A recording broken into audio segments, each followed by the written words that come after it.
Bapak, Ibu, Saudara-saudari yang dikasihi dan diberkati oleh Tuhan, Shalom. Selamat pagi untuk kita semua. Semoga kita semua dalam keadaan sukacita, baik kita yang beribadah di gereja saat ini ataupun beribadah dari rumah kita masing-masing. Dan hari ini kita bersama-sama akan merenungkan firman-Nya kembali di awal pekan ini. Boleh ditampilkan dalam slide khotbah, boleh di slide berikutnya. Bapak, Ibu, Saudara dikasihi oleh Tuhan, ada dua kata yang sederhana, yang maknanya sangat besar, dan itu diajarkan oleh orang tua kepada anak. Dan itu orang tua yang baik pasti dua kata ini yang sangat penting diajarkan kepada anak begitu. Yaitu kata pertama adalah tolong, kata yang kedua adalah terima kasih. Kita pasti senang sekali Bapak Ibu kalau mendengar anak-anak kecil begitu ya di sekitar kita. Ketika dia mendapatkan, dia ingin meminta bantuan sesuatu, lalu kemudian dia mengawalinya dengan kata, bisa minta tolong om, bisa minta tolong opa, dan seterusnya. Senang kita dengar anak yang sopan seperti itu, yang menggunakan kata tolong. Semoga anak-anak kita adalah anak-anak yang menggunakan kata depan yang sangat baik itu. Begitu juga ketika kita mendengar anak-anak ketika menerima sesuatu, lalu kita dengar terima kasih ya, itu rasanya sangat menyenangkan. Maka berbahagialah orang tua yang mengajarkan dua kata itu kepada anak-anaknya. Bukan kata-kata yang lain dulu, tetapi tolong dan terima kasih. Karena itu adalah norma yang sangat penting bagi kita orang Indonesia, tetapi juga punya makna yang mendalam sebagai orang Kristen, yang selalu mengawalinya pertolongan kita adalah dalam nama Tuhan dan seterusnya, dan ucapan syukur. Nah Bapak Ibu yang dikasihi oleh Tuhan, namun entah mengapa, di slide berikutnya, setelah kita bertumbuh dewasa, entah kenapa kata-kata yang lebih sering muncul itu adalah tolong ketimbang terima kasih. Lebih banyak meminta, lebih banyak ingin mendapatkan sesuatu ketimbang kemudian mengucap syukur. Dan hal ini kalau katakanlah kita dapat melihatnya Bapak Ibu Saudara, kita merefleksikan sendiri di dalam doa kita barangkali. Kadang-kadang doa kita lebih panjang dengan daftar permohonan. Lebih banyak di dalam doa kita itu, Tuhan saya butuh ini, saya minta ini Tuhan, begitu ya. Dan lihat saja komposisi doa-doa kita kalau mau dilihat, lebih banyak permohonannya. Daripada memuliakan, menyembah, mengucap terima kasih, menghitung berkat-berkat. Bapak Ibu yang dikasihi oleh Tuhan Yesus Kristus, padahal doa itu adalah komunikasi dengan Tuhan. Doa itu adalah percakapan dengan Tuhan. Dan Bapak Ibu Saudara, yang namanya komunikasi dengan Tuhan, yang namanya sebuah komunikasi, isinya komunikasi itu, percakapan itu kan bukan tentang minta Bapak Ibu Saudara. Betapa menjengkelkannya punya anak yang taunya minta aja. Datang sama bapaknya, oh, Pak mau beli bakpao, wah. Nanti datang lagi 1 jam, Pak mau beli pulsa. Dia mendekat ke orang tuanya hanya minta aja. Datang ke ibu, mah minta uang jajan. Tapi nggak ada komunikasi yang lain. Tidak ada memuji. Ibunya mungkin rambutnya baru potong rambut. Wih mah cantik sekali gitu ya. Kita kan senang anak kita memuji kita. Tidak ada percakapan yang lain. Misalnya dia menceritakan tadi aku jengkel di sekolah. Tidak ada percakapan lain. Atau mungkin tidak ada kata maaf. Komunikasi, boleh ditampilkan di slide tadi itu. Komunikasi itu di dalamnya ada berbagi perasaan. Ngobrol itu bukan cuma minta yang sebelumnya teman-teman. Komunikasi itu adalah juga terkait dengan berbagi perasaan. Terkait dengan mengucapkan terima kasih. Terkait juga dengan ungkapan kekaguman. Ungkapan maaf. Ungkapan komitmen. Ini adalah komunikasi yang sehat.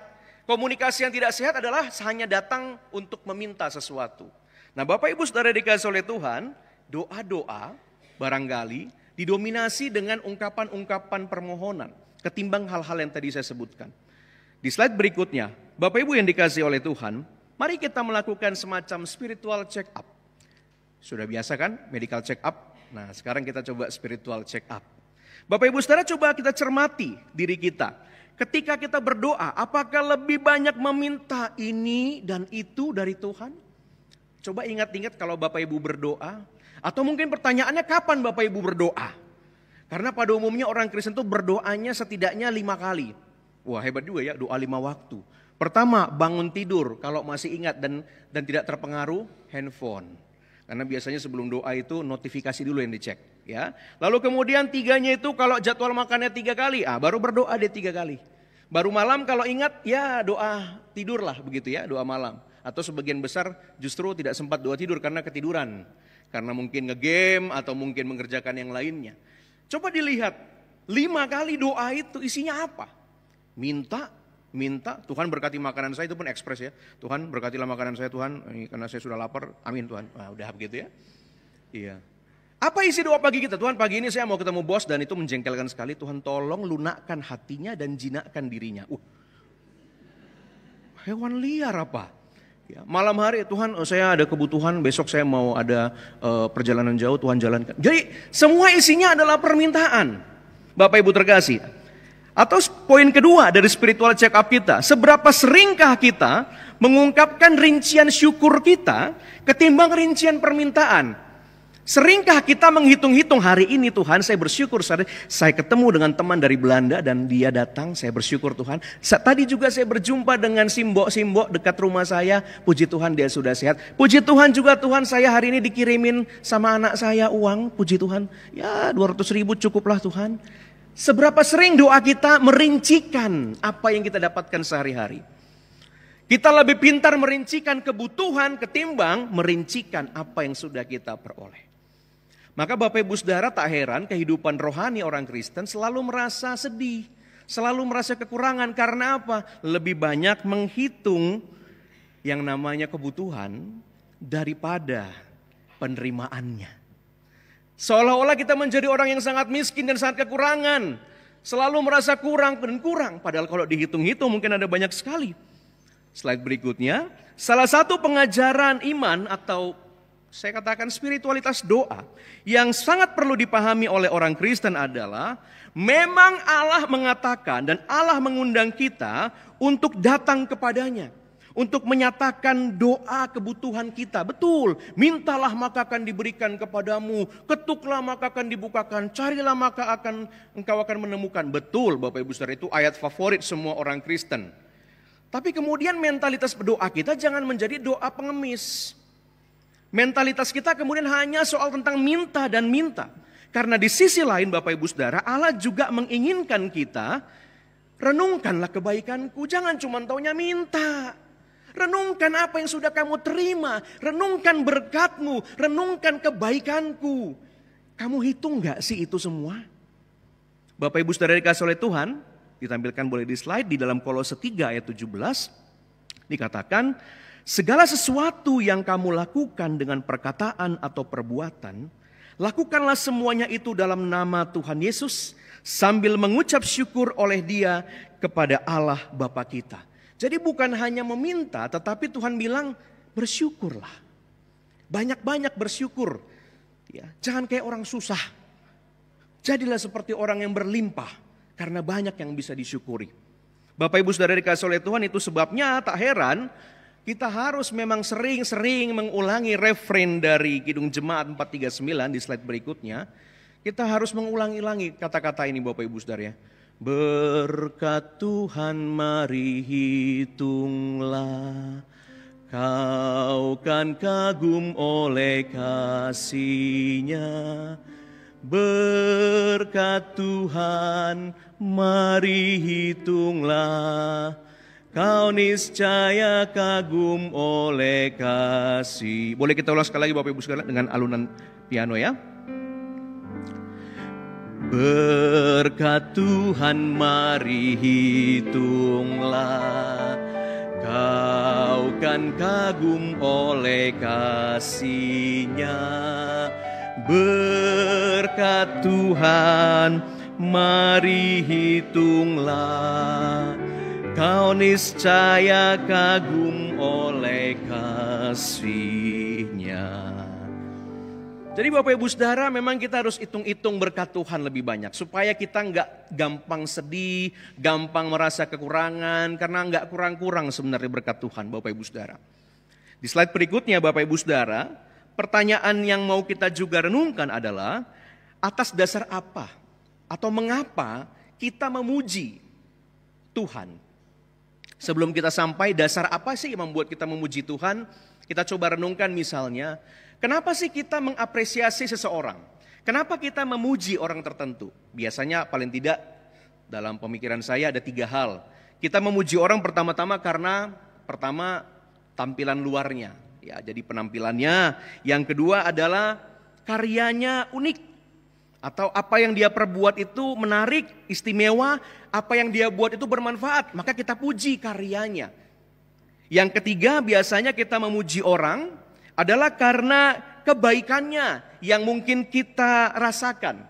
Jadi mungkin di tempat lain kalau nomor 2 tadi dia bikin sesuatu yang keren sekali, dia mempublikasikan sesuatu atau dia membuat sesuatu, oke, kita puji dia karena itu, tapi barangkali kita tidak merasakannya secara personal. Tapi kalau yang ketiga ini adalah karena kita merasakan memang dia baik sama kita, dia peduli sama kita, maka kita puji dia, kamu baik banget sama saya. Atau kita nggak ngomong ke dia langsung, tapi kita bilang ke orang lain, orang itu baik, orang itu perhatian, orang itu penuh kasih.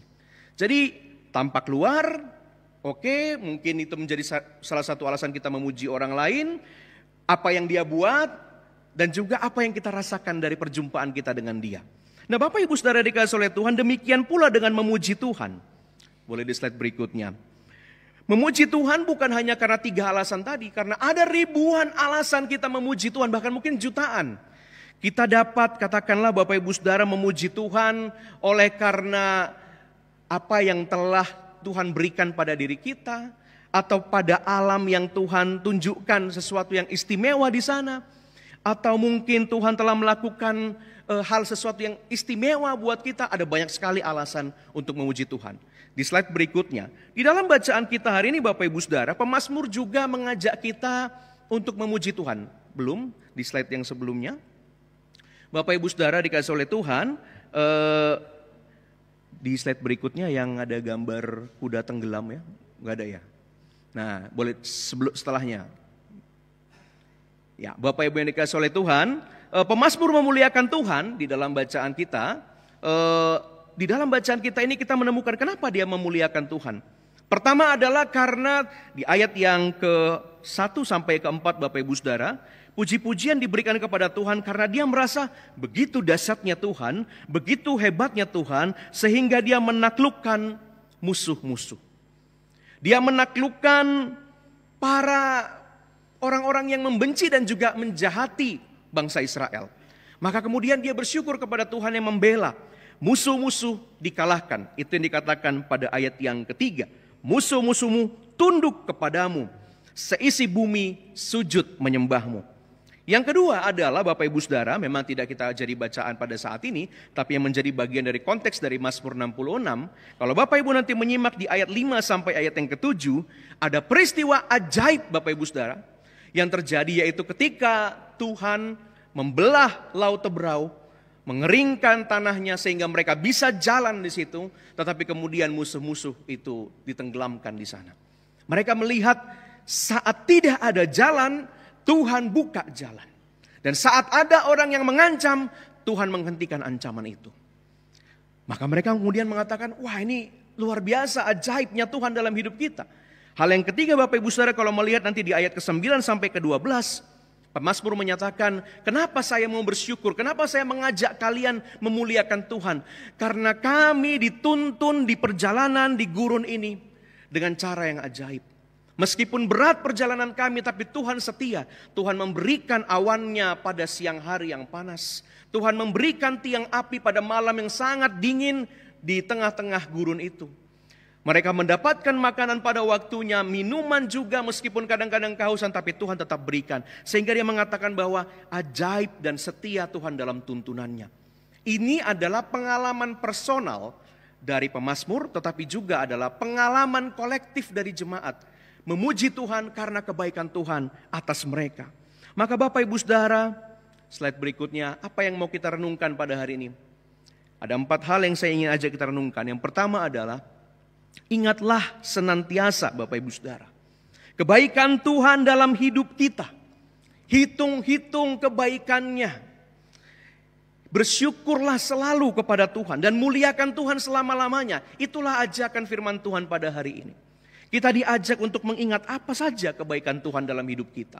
Saat hidup mulai penuh dengan tekanan, saat masalah begitu banyaknya, jangan dulu buru-buru kecewa, jangan dulu cepat-cepat marah Bapak Ibu Saudara atau putus asa.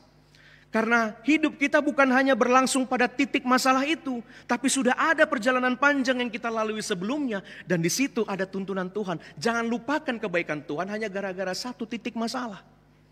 Firman Tuhan hari ini mengajak kepada kita untuk mengingat hal-hal baik yang kita alami dalam kehidupan kita. Karena itu Bapak Ibu Saudara dikasih oleh Tuhan, di slide berikutnya saya hari ini mau mengajak Bapak Ibu bersaksi. Ya. Izinkan Bapak Ibu, saya mengajak Bapak Ibu bersaksi dengan cara sederhana. Berdiri di tempat. Bagi Bapak Ibu yang baru saja sepekan ini berulang tahun, coba berdiri Bapak Ibu Saudara. Baru saja berulang tahun. Ada Bapak Ibu Saudara yang berulang tahun, puji Tuhan, ada Pak Frankie ya. Ada lagi yang berulang tahun, puji Tuhan, silakan duduk, itu adalah kesaksian kita. Adakah di sini yang baru ulang tahun perkawinan barangkali? Boleh berdiri ulang tahun perkawinan? Ada? Di atas, puji Tuhan, Pak Hudson ya di atas. Adakah di sini yang mau bersaksi di hadapan jemaat bahwa dia baru saja menyelesaikan skripsinya atau tesisnya atau disertasinya? Karya ilmiahnya, boleh berdiri. Siapa yang baru saja menyelesaikan karya ilmiah? Puji Tuhan. Puji Tuhan. Tuhan melihat kesaksian itu. Adakah di antara kita yang baru saja diwisuda dalam bulan ini, sebulan terakhir ini? Puji Tuhan. Ya, ada banyak hal baik yang kita syukuri. Ada lagi yang diwisuda? Baik, adakah di sini yang baru saja mendapat pekerjaan? Ada di sini yang baru dapat kerja? Semoga dapat kerja habis ini. Puji Tuhan dapat juga. Oke, terima kasih. Ya. Adakah di sini Bapak Ibu Saudara yang baru saja mengalami promosi jabatan atau kenaikan pangkat barangkali? Ada di sini? Belum ada? Nah, ada di sini yang baru menikah sebulan terakhir ini? Tapi baru satu kali nikahnya, jangan tambah. Ya. Ada yang baru menikah sebulan ini? Ada rumah tangga baru? Enggak ada. Adakah di sini Bapak Ibu Saudara yang bersyukur sedang menjalani masa hamil? Ada di sini yang sedang, puji Tuhan, Tuhan memberkati proses kehamilannya. Ada lagi? Adakah Bapak Ibu Saudara yang dikasih oleh Tuhan di sini yang baru saja dikaruniai anak? Ada di sini yang baru dikaruniai anak? Mungkin di rumah ya. Kalau bawa baby ke gereja baru sebulan mungkin agak repot ya. Dan Bapak Ibu Saudara mungkin yang lainnya belum berdiri, tapi saya yakin Bapak Ibu Saudara, pasti Bapak Ibu Saudara setidaknya sebulan ini ada berkat-berkat Tuhan dalam hidup Bapak Ibu Saudara. Amin. Karena itu Bapak Ibu Saudara dikasih oleh Tuhan, lihatlah ada begitu banyak alasan untuk mengatakan Tuhan Engkau baik. Tetapi Bapak Ibu Saudara, apakah ketika kita mendapatkan berkat itu hanya soal tentang kita baru memperoleh ini, memperoleh itu, mencapai ini dan mencapai itu? Ternyata Bapak Ibu Saudara dikasih oleh Tuhan lebih jauh lagi. Bersyukur itu bukan hanya karena kita sudah menerima segala hal yang baik, tetapi juga karena kita mengalami hal yang sulit, di situ pun ada syukur. Di slide berikutnya, ada sebuah puisi yang menarik Bapak Ibu Saudara yang ingin saya bagikan pada kita. Mungkin agak kecil Bapak Ibu Saudara, tapi mari kita simak. Bersyukurlah bila kita belum memiliki segala yang kita inginkan. Sebab jika semuanya sudah kita miliki, apalagi yang harus kita inginkan? Bersyukurlah apabila banyak yang tidak kita ketahui, karena itulah yang memberikan kesempatan untuk terus belajar. Bersyukurlah untuk masa-masa yang sulit, karena di masa itulah kita sedang bertumbuh. Bersyukurlah karena keterbatasan kita, karena itulah yang memberi kesempatan untuk berkembang. Bersyukurlah untuk setiap tantangan masalah baru, karena itulah yang membangkitkan potensi kita.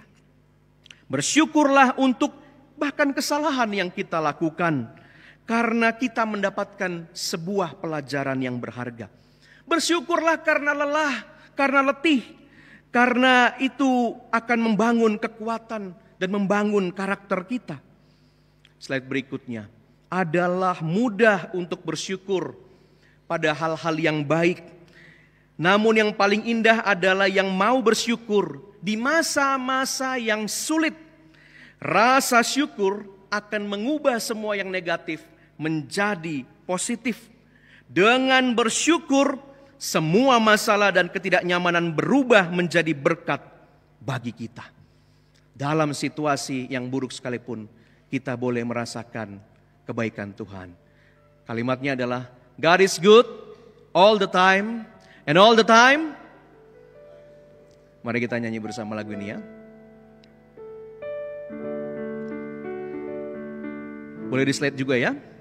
God is good all the time. He put a small praise in the heart of mine. God is good all the time. Through the darkest night, His light will shine. God is good. God is good all the time. Kita nyanyikan sekali lagi. Bapak Ibu boleh gak berdiri, kita bersukaria dulu hari ini. God is good. Boleh tepuk tangan ya. All the time. He put song of praise in heart of mine. God is good all the time. Through the darkest night, His light will shine. God is good. God is good all the time. Walking through, slide berikutnya dong. And there's shadows all around. Do not fear, He will guide you. He will keep you safe and sound. He has promised never leave you nor forsake you. And His word is true. God is good all the time. God is good all the time. He will put all praise in His heart of mine. God is good all the time. Through the darkest night, His light will shine. God is good. God is good all the time. Silakan duduk kembali. Bapak Ibu Saudara dikasihi oleh Tuhan, saya berharap Bapak Ibu Saudara dalam segala kondisi, berkat yang kita terima ataupun tantangan yang kita terima, hari ini firman Tuhan mengajak kita untuk mengatakan God is good all the time, and all the time God is good. Hal kedua Bapak Ibu Saudara yang ingin saya ajak kita renungkan pada hari ini adalah dengan bersyukur kepada Tuhan, berarti kita menyenangkan hati Tuhan.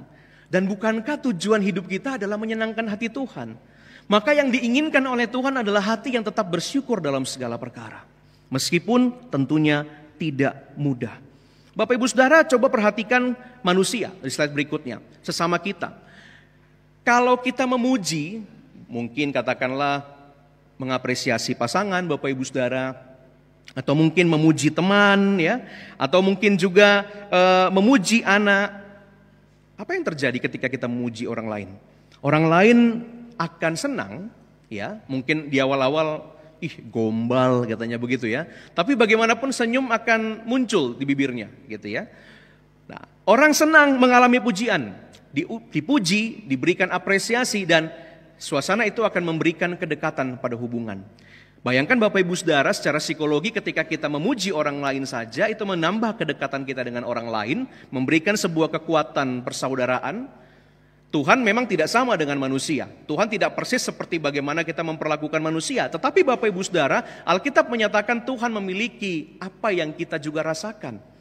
Tuhan, Bapak Ibu Saudara terkasih, meskipun Dia melampaui manusia, tetapi Dia menyukai puji-pujian.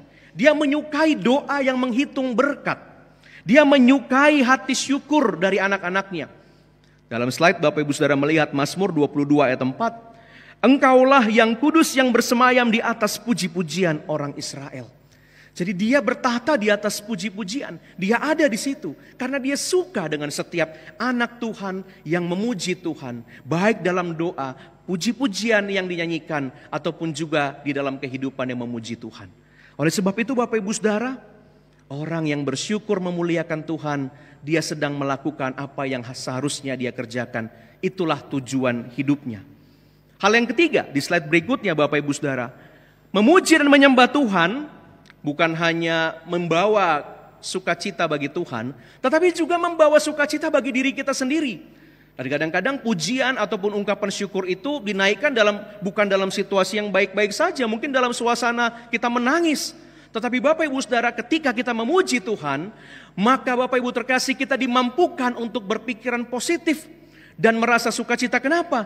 Karena saat kita lagi ada masalah dan kita puji Tuhan, kita mengatakan Tuhan Engkau besar. Bapak Ibu Saudara dikasih oleh Tuhan, masalah itu kelihatan menjadi kecil sekali. Kenapa? Karena Tuhan begitu besarnya. Memuliakan Tuhan membuat masalah-masalah itu menjadi kuat untuk kita hadapi. Memuliakan Tuhan adalah cara kita untuk membawa energi yang positif bagi diri kita, memberikan semangat dan sehat bagi diri kita sendiri. Di slide berikutnya, Bapak Ibu Saudara terkasih, ada sebuah penelitian, ya salah satu negara bagian di Amerika Serikat. Ada penelitian yang dilakukan di beberapa pom bensin, gas station. Bagian penelitian pengembangan ingin meneliti bagaimana pengaruh apresiasi dan kritik pelanggan pom bensin terhadap kinerja karyawan dan juga peningkatan pendapatan. Ini bisa jadi judul penelitian juga nih barangkali Indonesia ya. Bagaimana pengaruh oplosan dan seterusnya begitu ya terhadap, sudah streaming pula ya. Jangan dilanjutkan. Bapak Ibu Saudara dikasih oleh Tuhan, lalu kemudian dilakukan survei dengan cara pom bensin A itu kemudian setelah selesai mengisi BBM, para pengemudinya diminta waktu sebentar untuk memberikan kritik-kritik terhadap kekurangan pelayanan pom bensin tersebut. Nah, jadi entah itu fasilitasnya, entah itu sikap petugasnya, atau mungkin kelancaran lainnya, kualitas dari BBM-nya. Nah, itu harus kritik, nggak boleh ada pujian, harus kritik.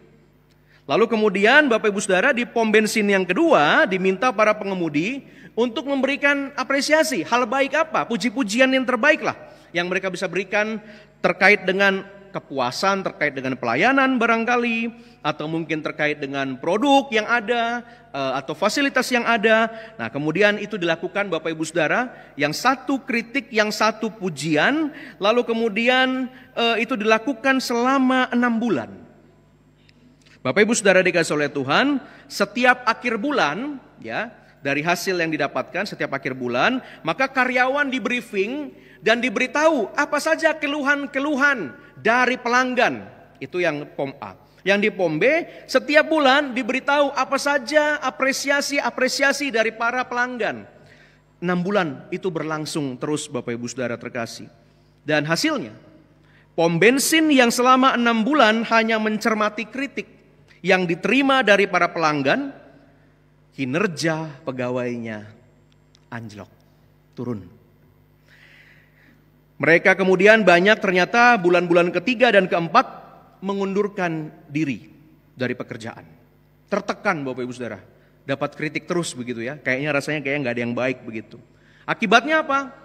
Pegawainya suntuk, stres. Lalu kemudian juga pemasukan dari pom bensin itu kemudian ternyata mengalami kondisi yang sangat kurang. Dan sebaliknya pom bensin yang kedua yang mencermati apresiasi dari pelanggan, kinerja pegawainya semakin meningkat. Hampir tidak ada pergantian personil. Lalu kemudian juga pemasukannya konsisten meningkat. Bapak Ibu Saudara dikasih oleh Tuhan, jadi orang yang terus-menerus menerima kritik dan tidak pernah menerima keteduhan, setetes embun pujian dalam dirinya, dia merasa dirinya bukan siapa-siapa lagi dan gak berguna hidupnya. Begitulah yang terjadi kepada orang yang mengatakan kepada anaknya, kamu gak mampu, kamu ini gak bisa, kamu bodoh sekali sih kamu. Wah itu Bapak Ibu Saudara. Terus-menerus dibuat seperti itu, gak ada inisiatif yang muncul. Ketakutan yang muncul, nanti kayak gini salah, nanti kayak gini melanggar aturan. Gak ada inisiatif, mati kreativitas. Kenapa? Kaku. Gak ada perkembangan. Tapi orang yang diapresiasi, dia belajar, oh ini menyenangkan ya ternyata ya, oh ini boleh ya, ini kira-kira, dia kreatif, dia kembangkan dirinya. Bayangkan Bapak Ibu Saudara terkasih, ketika memang kritik itu diperlukan untuk perbaikan, boleh di slide berikutnya, bukan berarti kita nggak boleh mengkritik ya, kritik itu sangat diperlukan Bapak Ibu Saudara, tetapi pujian yang proporsional tentunya dapat membangkitkan potensi positif dari seorang. Ketika memuji orang lain, Bapak Ibu Saudara, orang lain yang dipuji potensinya bangkit, dan orang yang memuji itu juga mengalami sukacita.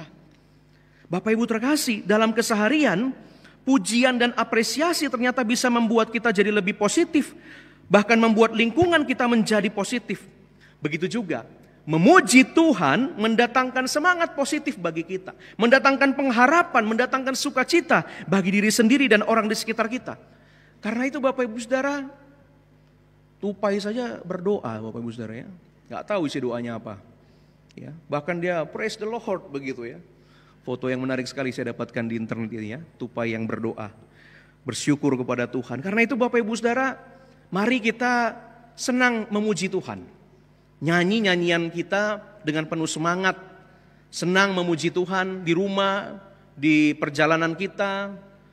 Nyanyi di kamar mandi juga gak ada masalah, gak ada larangan nyanyian rohani kalau di kamar mandi gak ada masalah. Bersenandunglah Bapak Ibu, bersiullah Bapak Ibu Saudara. Karena ternyata setiap puji-pujian itu membawa efek yang positif bagi diri kita dan bagi keluarga kita, bagi orang-orang di sekitar kita. Ternyata memuji Tuhan itu mendatangkan hal positif. Yang terakhir Bapak Ibu Saudara, yang keempat yang ingin saya bagikan pada pagi hari ini adalah dengan memuliakan Tuhan, kita telah bersaksi kepada sesama. Dan kita telah menyebarkan sukacita. Tadi kepada Tuhan, lalu kemudian kepada diri kita, lalu efeknya juga kepada orang lain di sekitar kita. Memuji Tuhan itu sama dengan bersaksi. Buat saya setiap orang yang memberi kesaksian pujian itu tidak jauh berbeda tugasnya dari pelayan liturgi dan juga pelayan firman. Karena itu menurut saya harusnya para pemandu pujian, kesaksian pujian itu nilainya sama dengan pelayan firman. Karena mereka sedang memberitakan firman dalam nada. Kalau saya disuruh khotbah nyanyi terus kepanjangan Bapak Ibu Saudara. Karena itu Bapak Ibu Saudara, ada bagian yang dikhotbahkan atau diberitakan dalam nyanyian. Ada yang dinarasikan oleh pelayan liturgi. Ada yang kemudian di dalam bentuk pengajaran yang dikhotbahkan. Dan Bapak Ibu Saudara dikasih oleh Tuhan, ketika kita memuji Tuhan, ketika kita menyampaikan hal-hal yang baik dari mulut kita terkait dengan Tuhan, terkait dengan gereja, maka Bapak Ibu Saudara terkasih, kita telah memberikan sebuah kesaksian. Maka slide berikutnya, nggak tahu kenapa saya pilih gambar ini, tapi tiba-tiba di slide ini saya rasa gambar ini cocok gitu. Rasa syukur, gemar memuji Tuhan, suka mengapresiasi sesama, menurut saya itu adalah salah satu tanda spiritualitas yang bertumbuh.